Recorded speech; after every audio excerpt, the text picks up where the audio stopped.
ನಮಸ್ಕಾರ ಸ್ನೇಹಿತರೆ, favourite fish ಚಾನಲ್ಗೆ ಸ್ವಾಗತ.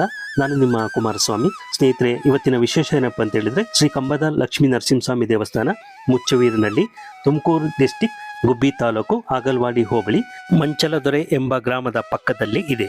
ಇದು ಸುಮಾರು 500 ವರ್ಷಗಳ ಇತಿಹಾಸ ಇರುವಂತಹ ದೇವಸ್ಥಾನ. ಸುತ್ತಮುತ್ತಲ 12 ಹಳ್ಳಿಗೆ ಪವರ್ಫುಲ್ ದೇವರು ಅಂತಾನೆ ಹೇಳ್ಬೋದು. ಇಲ್ಲಿ ಏನಪ್ಪಾ ವಿಶೇಷ ಅಂತ ಹೇಳಿದ್ರೆ, ಸ್ವಯಂಭೂ ಉದ್ಭವವಾಗಿರುವಂತಹ ಕಂಬ. ಸ್ಟಾರ್ಟಿಂಗ್ ಅಲ್ಲಿ 1 ಅಡಿ ಇದ್ದಂತ ಕಂಬ 9 ದಿನದಲ್ಲಿ 6-7 ಅಡಿಯಷ್ಟು ಉದ್ದ ಬೆಳೆಯುತ್ತೆ. ಸೊ ಅದಕ್ಕೋಸ್ಕರ ಹೀಗೆ ಬಿಟ್ಟರೆ ತುಂಬ ಎತ್ತರಕ್ಕೆ ಬೆಳೆದು ನಮಗೆ ಪೂಜೆ ಮಾಡೋದಕ್ಕೆ, ಅಲಂಕಾರ ಮಾಡೋದಕ್ಕೆಲ್ಲ ಕಷ್ಟ ಆಗುತ್ತೆ ಅಂತೇಳಿ ಪಂಚಲೋಹದ ಮಳೆಯನ್ನು ಹೊಡೆದು ಅಲ್ಲಿಗೆ ಬೆಳೆಯೋದನ್ನು ನಿಲ್ಲಿಸಿದ್ದಾರೆ. ಸ್ನೇಹಿತರೆ, ಈಗ ನೀವೇನು ನೋಡ್ತಾ ಇದ್ದೀರಾ, ಇದು ಶ್ರೀ ಕಂಬದ ಲಕ್ಷ್ಮೀ ನರಸಿಂಹಸ್ವಾಮಿ ದೇವಸ್ಥಾನ. ಇಲ್ಲಿ ಮೆರವಣಿಗೆ ದೇವರು ಇಲ್ಲೇ ಇರೋದು. ಉಗ್ರಂ ವೀರಂ ಮಹಾವಿಷ್ಣುಂ ಜ್ವಲಂತಂ ಸರ್ವತೋಮುಖಂ ನೃಸಿಂಹಂ ಭೀಷಣಂ ಭದ್ರಂ ಮೃತ್ಯುಂ ನಮಾಮ್ಯಹಂ. ಓಂ ಶ್ರೀ ಕಂಬದ ಲಕ್ಷ್ಮೀ ನರಸಿಂಹಸ್ವಾಮಿ ನಮೋ ನಮಃ. ಹಾಗೆ ಇಲ್ಲಿನ ಭಕ್ತಾದಿಗಳು ಈ ದೇವರನ್ನ ತುಂಬಾನೇ ನಂಬಿದ್ದಾರೆ. ಏನಪ್ಪ ವಿಶೇಷ ಅಂತ ಹೇಳಿದ್ರೆ, ಕಣಗಿಲ ಹೂವಿನ ಮಗ್ಗನ್ನು ಮುಡಿಸ್ತಾರೆ ಕಂಬಕ್ಕೆ. ಭಕ್ತಾದಿಗಳು ಅವರ ಕಷ್ಟ ಕಾರ್ಪಣ್ಯಗಳನ್ನ ದೇವರಲ್ಲಿ ಕೇಳ್ಕೊಂಡು, ಆಗುತ್ತೆ ಅನ್ನಂಗಿದ್ರೆ ಬಲಕ್ಕೆ ಕೊಡು, ಆಗಲ್ಲ ಅನ್ನಂಗಿದ್ರೆ ಎಡಕ್ಕೆ ಕೊಡು, ಈ ರೀತಿ ಹೂವು ಕೇಳುವಂತಹ ಪದ್ಧತಿ ಇದೆ.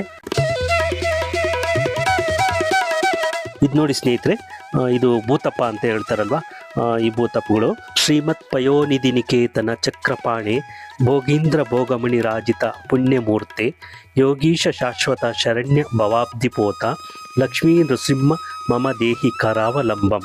ಶನಿವಾರ ದಿವಸ ವಿಶೇಷ ಪೂಜೆ, ಪಂಜಿನ ಸೇವೆ, ಹಾಗೆ ದಾಸೋಹ ಕಾರ್ಯಕ್ರಮ ಇದೆಲ್ಲ ಇರುತ್ತೆ. ತುಂಬ ಚೆನ್ನಾಗಿರುತ್ತೆ. ಒಮ್ಮೆ ಬನ್ನಿ, ಪೂಜೆ ಕಾರ್ಯಕ್ರಮಗಳೆಲ್ಲ ನೋಡಿ ಸ್ವಾಮಿಯ ಕೃಪಾ ಕಟಾಕ್ಷಕ್ಕೆ ಪಾತ್ರರಾಗಬೇಕು ಅಂತ ಈ ಮೂಲಕ ತಮ್ಮಲ್ಲಿ ಕೇಳ್ತಾ ಇದ್ದೀನಿ. ಸ್ನೇಹಿತರೆ, ನಾನು ಹೇಳ್ತಾ ಇದ್ನಲ್ಲ ಕಂಬ ಅಂತ, ಸೊ ಕಂಬದ ಎದುರುಗಡೆ ಇದು ನೋಡಿ ಗರುಡ ದೇವರು. ಗರುಡ ದೇವರನ್ನ ನಮಸ್ಕಾರ ಮಾಡಿಕೊಂಡು ಈಗ ಕಂಬದ ನರಸಿಂಹಸ್ವಾಮಿ ಹತ್ರ ಹೋಗ್ತಾ ಇದ್ದೀವಿ. ಬನ್ನಿ ಸ್ನೇಹಿತರೆ, ಹೋಗೋಣ.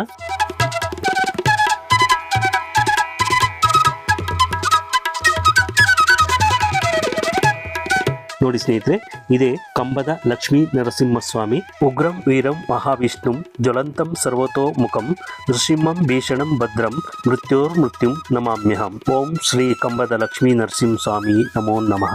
ಈ ರೀತಿ ನೋಡಿ, ನೀವು ನೋಡ್ತಾ ಇದ್ದೀರಾ, ಹೂವನ್ನ ಕಣಗಿಲ ಮಗ್ಗುಗಳನ್ನ ಮುಡಿಸಿರ್ತಾರೆ. ಸೊ ಭಕ್ತಾದಿಗಳು ಅವರ ಪ್ರಶ್ನೆಗಳನ್ನ ಕೇಳಿಕೊಂಡು ಸ್ವಾಮಿ ಹತ್ರ ಬಗೆಹರಿಸ್ಕೊಂತಾರೆ.